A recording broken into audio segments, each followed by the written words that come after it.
Hi, Pedro. Hello. How are you? Hey. How are you? Feeling good? Yes. So let's talk. You are the head of funding investment. Investment. That includes Investment. funding, that includes startups, and a lot of other stuff that is a startup. So basically, titles don't mean a lot because you end up doing much more than your job description. I know of Vitalia. Of Vitalia, exactly. Okay.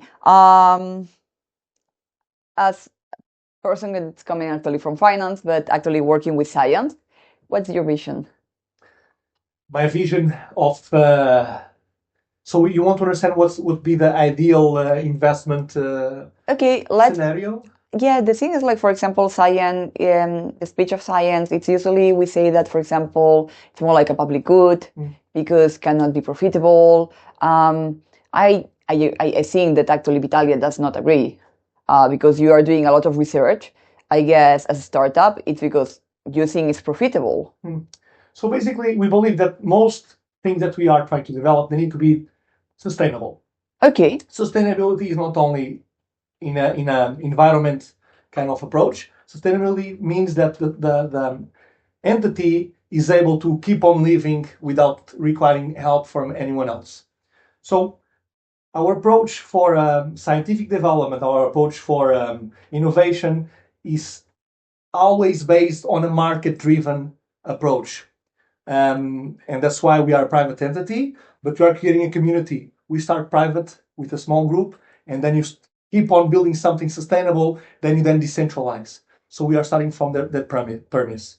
But our most important vision for scientific development and startup development is to create an ecosystem that is as frictionless as possible. That's why we chose to operate on a place called Prospera, that basically minimizes or allows you to define what are the regulation or the regulatory best practice that you want to implement. Doesn't mean that there's no rules. It simply means that you try to understand what are the best set of rules that minimizes any kind of inefficiencies and allows you to develop faster.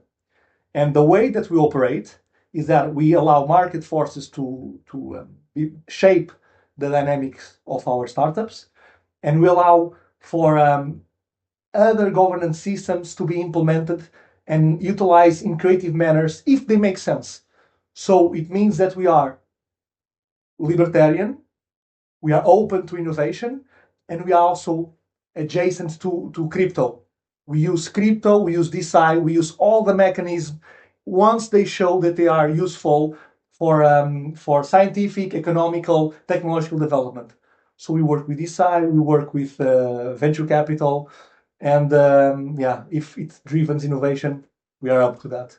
How do you see actually the DeSci ecosystem, and how do you think actually Argentina can fit on it? So this ecosystem is quite interesting because if you can find ways to help people collaborate in mass scale, it's always a benefit. And if you are able to eliminate some centralized entities that actually create more friction than they're actually solving problems, and we could spend a lot of time talking about some of the main bottlenecks regarding citations and the allocation of funds. But let's not do it. Let's mostly we believe that there's space for better innovations that are funded by DeSci, from centralized funding to decentralized research and scientific development institutions that could facilitate better forms of allocating resources to experts that go beyond the traditional manner, that go beyond the Ivy League. But in particular case, in Argentina, not only DeSci, but crypto infrastructure makes a lot of sense because you'll be leapfrogging a framework that right now is not working for your country. And for most Europeans, we see, and even in developed countries like the United States, we see some of these things that are interesting projects, but in countries in development with the potential as Argentina, it goes way beyond that. It's not only it's fun, it's fundamental. It's actually vital to find these alternative mechanisms that allow Argentina to seize all its potential and all its talent and all the resources that they already have over here. So I understand that some of the main limitations regarding Argentina right now are capturing investment because of the inflationary tendencies of your currency, and the difficulty to capture resources from the foreigner mitigate the capacity for some researchers and from scientists and some entrepreneurs to develop their startups. So we believe that the creation of special purpose vehicles that could, the same way that the next proposal is going to allow to big investors to channel chunks that are above $100 million to Argentina, would be interesting to create a special economic purpose vehicle that would allow, for example, someone from to create a DeSci ecosystem that would channel this capital and would then redistribute it to the most promising startups for research, for development, for science, for education, for things that are actually impacting the quality and health of populations. And now, just to finish, in 5 seconds, a message for Pedro from 200 years from now. From 200 years from now? Because you are going to be here. No, I'm not sure. But Definitely. 200 years from now, that sounds...